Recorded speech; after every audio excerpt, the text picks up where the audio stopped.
chair circle blues. When I see the circles out, I get glum, there is no doubt. Got me the old chair circle blues. When I see chairs in a round, that's when I start to panic. Flap me hands all in the air, the doctor says I'm manic. Oh no, it's not right, association every night. Got me the old chair circle blues. Hello and welcome to Not the Chair Circle, the antidote to group therapy. Episode 2, Series 6. Tonight we shall be continuing our investigation into the proliferation of new mental maladies that have emerged this millennium. Are they in fact a sign of the times, an indication of man's descent into madness? Or rather, are they a ruse on the part of Big Pharma, devising more ills to flog more pills? Tonight, in a rare feat of continuity, we shall be having a follow-up on Vera's view from the last episode. Regular viewers will recall that Vera Syd agreed to road test an AI virtual boyfriend while her husband Syd was away in Europe watching football. Unbeknownst to Vera, Sydney was also involved in a liaison in cyberspace. Now, due to the lax and possibly mischievous editing by Shaggy of Vera's submission to the show, both she and her husband were made aware of each other's cloud-based infidelities. Threats and recriminations abounded on both sides. Now, as we at Not the Chair Circle were partly responsible, having instigated Vera's affair in the name of research, we felt it only right that we offer some form of arbitration. To this end, we have enlisted the aid of a Marriage Guidance Counsellor. We shall be viewing the results later in the show. But first we have the return of Right On, where you, the viewer, get to have your say. First up in the comments box was another most welcome missive from Miss Liesl Cigar Box Guitar and the ladies of the Bobby No Mates fan club. Now, unfortunately, Miss Cigar Box Guitar, time constraints prevent us from reading out your extensive comments. However, we have responded fully to all of your inquiries in the comments box below episode 1. We would encourage all other viewers to read this heartfelt outpouring from the ladies of the Guild. We hope, ladies, that our response has allayed all your fears regarding Bobby's welfare. Another regular contributor to our comments box is back. It is our old friend and closest observer, Mr. Grant Workham. I fear that we may have once again upset your delicate sensibilities, Mr. Workham. I have never seen so many asterisks. Mr. Workham, I have to ask, have you considered the possibility that the repeated watching of a show that you obviously find so deeply offensive may be the manifestation of some masochistic psychopathy? I can only apologise once more on behalf of the whole production team. And thank you for being one of our most regular contributors, viewers, and 5.2% of our subscription count. You were 5.5, but we got a new subscriber last week, giving us a grand total of 19. Who knows, this series we might make the big 2-0. We would like to welcome our newest subscriber to the channel, and we do this by quoting our mission statement. This is a self-help scheme. Help yourself. Finally, our most frequent reviewer and only postal correspondent, Miss, not Ms, Dorothea Spume of Newport Pagnell, has submitted a not entirely unexpected letter. She writes, "To you at the front. Okay, so I was quiet all last series to get my tickets, but don't think for 1 minute that I will not be expecting to see the Bedlam Boogie Boys in this series. I have already reserved the TV lounge after group tonight, so I do not want to be disappointed. Never mind the mighty algorithm, I will be watching. Yours expectantly, Miss, not Ms, Dorothea Spume." Well, yes, Miss Spume, you did indeed receive tickets for you and Mrs. Enid Quantox, your matron on Ward 6, to attend the last night of the sell-out tour of the Bedlam Boogie Boys at the Theatre Royal Norwich. And apparently your behaviour was atrocious. Babs Balladeer, the lead singer of the Bedlam Boogie Boys, good-naturedly quipped that until that evening he was not aware that it was possible to be mobbed by just one person, yet somehow you managed it. Shame on you, Miss Spume. The boys, consummate professionals that they are, will, however, be appearing later in the show, having recovered from the onslaught. But first, it's time for another visit to Poetry Corner. Poetry Corner! Now, as our CEO and producer Bobby Nomates is still reeling from the re-emergence of Priscilla Personnel Pronoun last week, he is unable to continue his reminiscences of nursery rhymes of old. We have instead found some vintage Poetry Corner from the vaults. Here then we have Bobby's mum, Suzie Wiles. Run VT.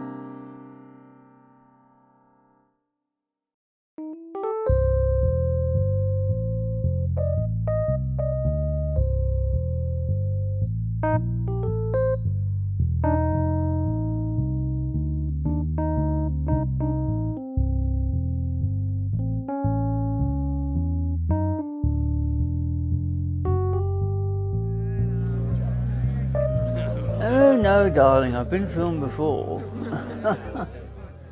This one? Of a husband, I wouldn't ask much. Just an all mods and cons little hutch. Bank account in my name and a checkbook the same. Plus a small fee for fucking and such. Mother! Oh, do shut up, Bobby, you little prig.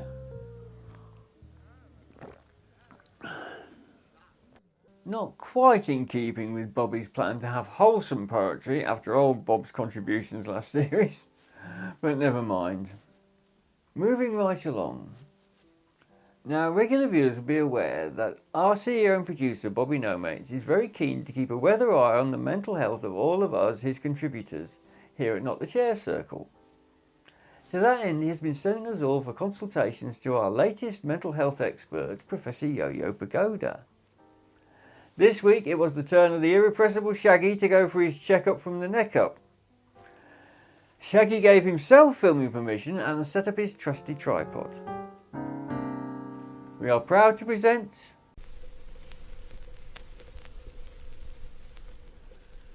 Ups and Downs with Yo-Yo. I'm doing just fine, and thank you for asking. I know that you're mine, as thoughts they're amassing. When life seems so perverse, just trust the universe, you will find there's love everlasting.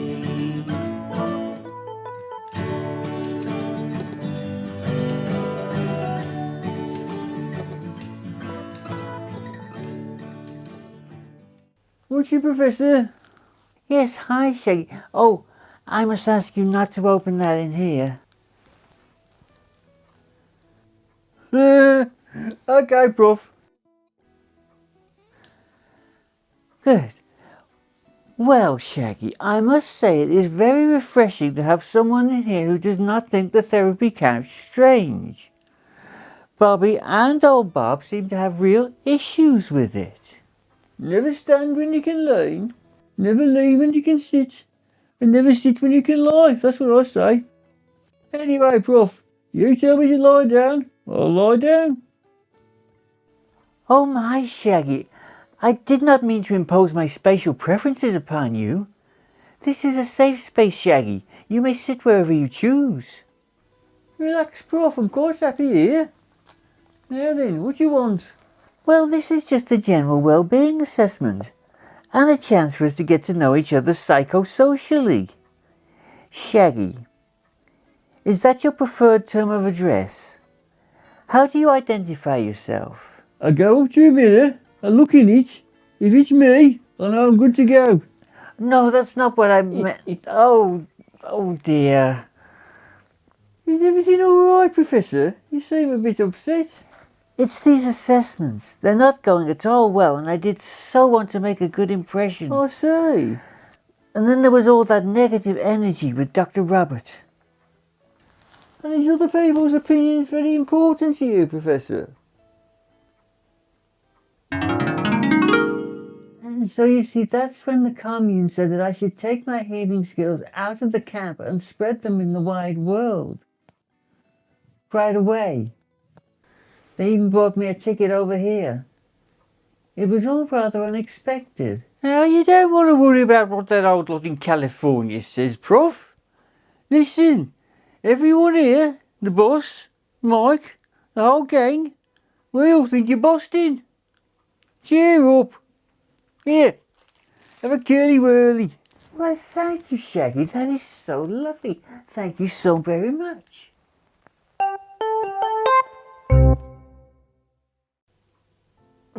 Moving right along. And now we have the welcome return of musical therapy. Well, we like it. Now, tonight the subject is a malady which, while not new, is certainly on the rise in society today. Run VT.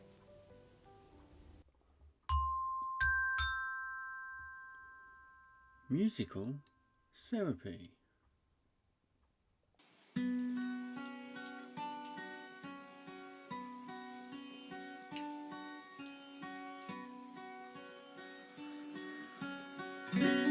Hello, darkness, my old friend. I've gone and woken up again. There's still 5 hours until the morning. The whole world but me is snoring. But now I'm wide awake, staring up at the ceiling cracks. Sleep won't come back. Another attack. Insomnia. Devoid of sleep I lie alone. So much for turning off the phone. The stupid books about sleep hygiene. What the hell does that phrase even mean? Got hold of a dimmer switch and I saw a stun on ticking clock. Installed the lock. It didn't stop. Insomnia. I took a Zopiclone at 9 and then passed out in double time. But now it's 12 and I've just started from a dream where the Queen farted. Wide-eyed I stare at the clock, the numbers glowing blue. What can I do? The night is screwed. Insomnia. Normal people do not know how the bleak frustration grows. In a fit of desperation, I try a guided meditation. But now I'm kitchen bound and I'm turning on the light. One more last night. It's bloody shite.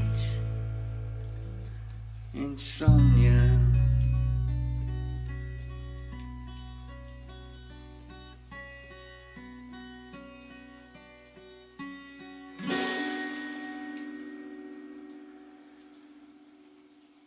Well, a haunting little piece there from a unsurprisingly little known folk singer.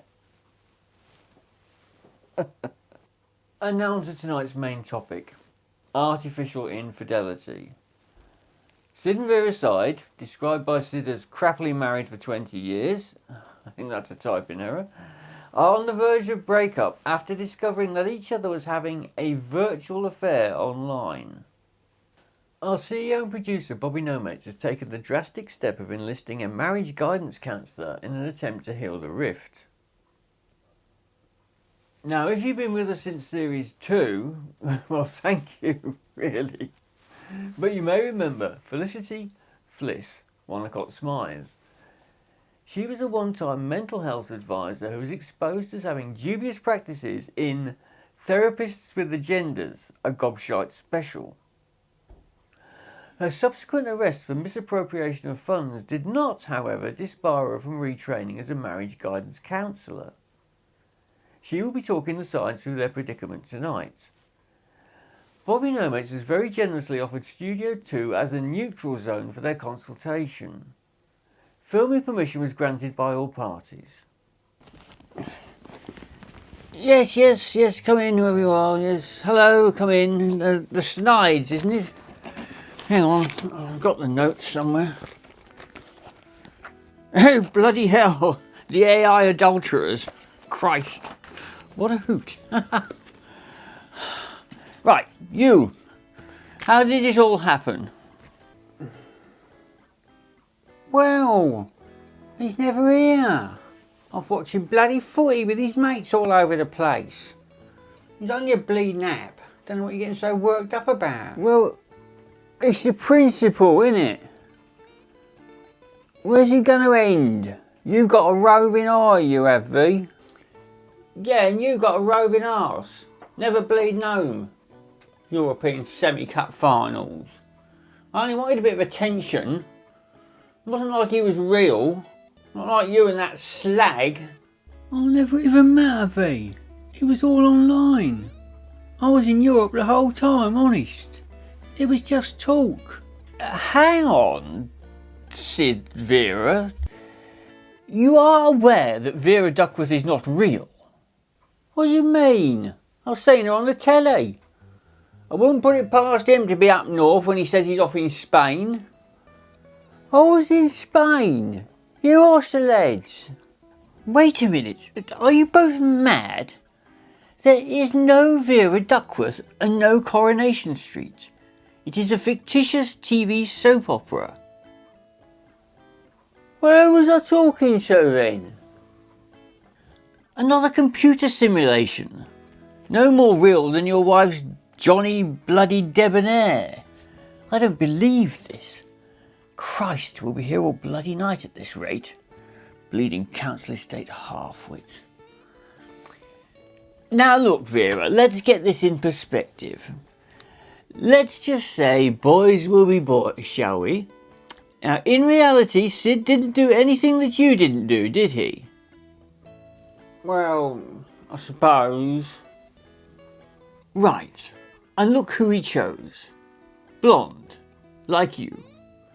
A penchant for leopard print dresses, like you. So? She was even called Vera, for heaven's sake. Doesn't that tell you anything? What, they really wanted me? Oh, finally. Now, Syd, you are definitely sure in your mind now that Johnny Debonair is not real, not even in America. It was all made up. Not real, yeah. And anyway, he was a bastard to you, V. I wouldn't talk about your weight or your smoking or nothing like that. Oh, Syd. Ah, V. Oh, thank Christ for that. Right, good. Off you go. You, Syd, whatever your name is, go and get her a box of milk tray and a crate of baby sham. And you, Vera, go home and cook him a vat of chips and forget the whole business. Now, who do I see about my fee? Fliss. Fliss bloody Wonnacott-Smythe, you old whore. What are you doing here? Moi. Bloody hell. Suzie sodding Wiles. Haven't seen you since the Hunk Ball. What's that idiot boy of yours up to these days? This is show or channel or something. Don't you recognise my old stables? Come up the house and have a Gordon's. I'll send the check along. Oh, right. So, who are you fleecing for maintenance at the moment?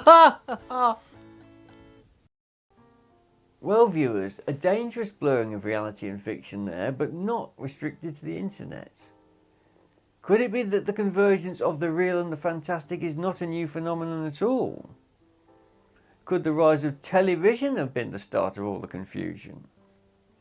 Is AI getting the blame unfairly? Have we humans always been this shaky when it comes to reality? We welcome your comments. Now, in a moment, the Bedlam Boogie Boys are going to be playing us out. But before that, the lads have asked me to pass on their extreme gratitude to you, our cherished audience, for showing up to watch our little show tonight. That is, of course, if you're still watching. I, as ever, would just like to thank you for your kind indulgence. And now a number the lads penned during their last little stay at the Basket Weavers Hotel. Roll the film.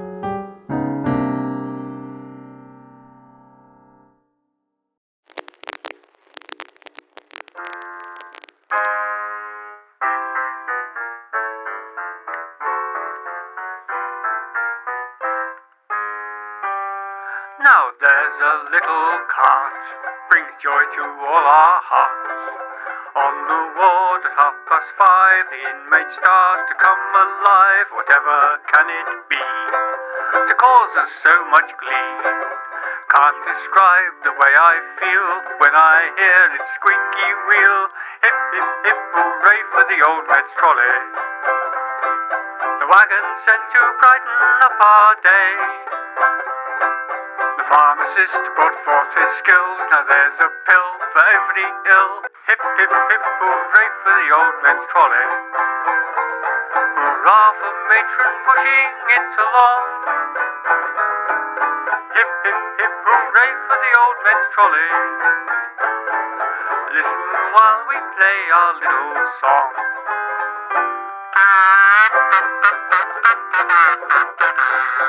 You have been watching Not the Chair Circle, written, composed and performed by Bob McGowan, aided and abetted by the people in his head. This has been a Bobby No Mates production.